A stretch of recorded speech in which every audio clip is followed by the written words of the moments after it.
ती झाली म्हणून छत्रपती शिवाजी महाराज घडले। ज्यावेळेस रयत धोक्यामध्ये होती, ज्यावेळेस रयत असते त्या ठिकाणी संकटामध्ये होती, उघड्या डोळ्याने आऊसाहेबांना त्या ठिकाणी आमच्या माता भगिनींना सरख कर उघड्या ढवळ्या देहा दुपारा त्या ठिकाणी त्या लोकांना काय करावं, स्त्रियांची छेडछाड करावी।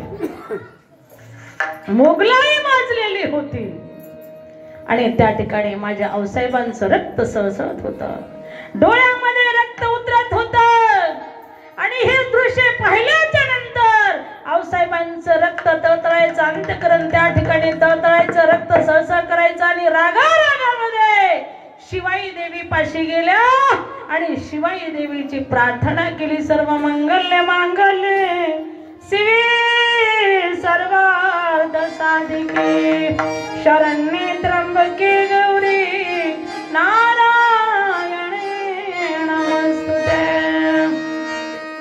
देवीची प्रार्थना करायची आणि त्या ठिकाणी आदिमाई शक्ती माता जगदंबेला प्रार्थना केली, हे माते, या रयतेचा रक्षण करणारा जर तू मला पुत्र दिला तर तुझ्या नावावरून माझ्या पुत्राचं नाव ठेवील आणि या ठिकाणी जन्मोजन्मी तुझी सेवा करीन। दार उघड बाई आता, दार उघड बाई, दार उघड बाई आता, दार उघड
सांगितलं, मातोश्री या रयतेचं रक्षण करणारा पुत्र हवाय। त्या ठिकाणी थोड्या दिवसांनी आऊसाहेब जिजाऊंना डोळे झाले। डोळे झाल्याच्या नंतर त्या ठिकाणी राजे शहाजी राजांनी विचारलं, जिजे तुला काय डोळे होतात ग? त्यामुळे तिने सांगितलं, तुमच्या कानाचे पडदे जरा उघडा आणि माझे काय डोळे आहेत हे इच्छा पूर्ण करण्याचे पतीचं कर्तव्य आहे म्हणून मी तुम्हाला सांगत आहे। हो, मला डोळे होतात। मला असं वाटतं तुमच्या डोक्यातला जिरे टोप काढावा माझ्या डोक्यामध्ये घालावं।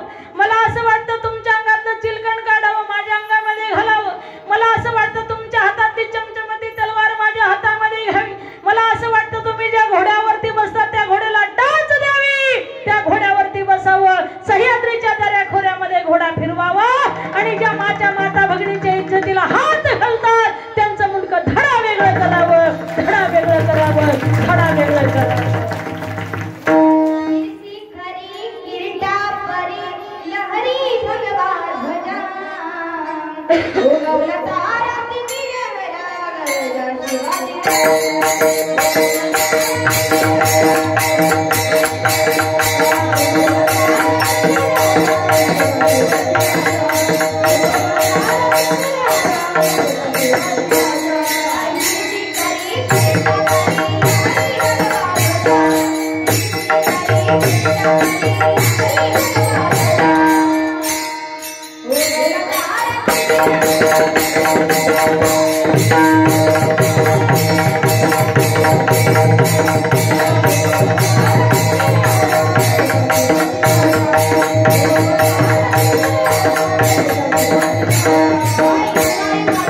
फार मोठा असताना खरोखर सहयोग आहे, फार मोठा अधिकार आहे.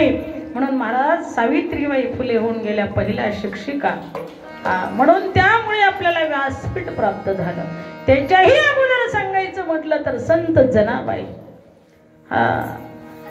जनाबाईने सांगितलं ज्ञानदेवा बोला अभंग, जणी म्हणे ज्ञानदेवा बोला अभंग. हा अधिकार माझ्या संत जनाबाईचा होता. ज्ञानेश्वर माऊलींना त्यांनी अभंग बोलायला सांगावी आणि माझ्या ज्ञानोबरेंनी अभंग बोलावी. म्हणून स्त्रियांचा अधिकार सुद्धा कमी नाही आणि पुरुषांचा अधिकार सुद्धा कमी नाही, समान अधिकार आहे. उद्यापासून पत्नीने जर भाकरी केल्या तर पतीने भाजी करायची सोडायचं नाही. 50% आरक्षण आहे का नाही? हा, ती सुद्धा म्हणते मी सुद्धा 50,000 रुपये महिना कमवते, तुम्ही सुद्धा 50,000 रुपये कमवता.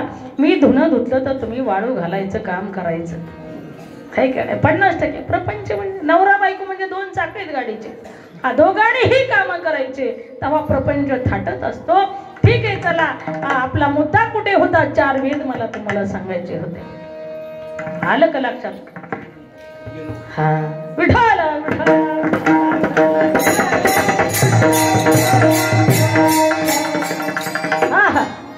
शांती ब्रह्म एकनाथ महाराज जनार्दन स्वामींच्या मठावरती त्या ठिकाणी जात असायचे. त्यांची सेवा करायचे. सेवा कशी? जेवणाचं निमंत्रण आलं की आज्ञा कशी मुडून पाय दाब म्हणलं की मला येत रडू, अशी सेवा नव्हती त्यांची. हा, त्यांची सेवा अशी होती, तणू म्हणू जीवी चरणासी लागवे, अगरवत्त करावे दाशत्व सकाळ. तणाने मनाने धनाने सेवा करायची. हा, अशी सेवा करणारे शांती ब्रह्म एकनाथ महाराज.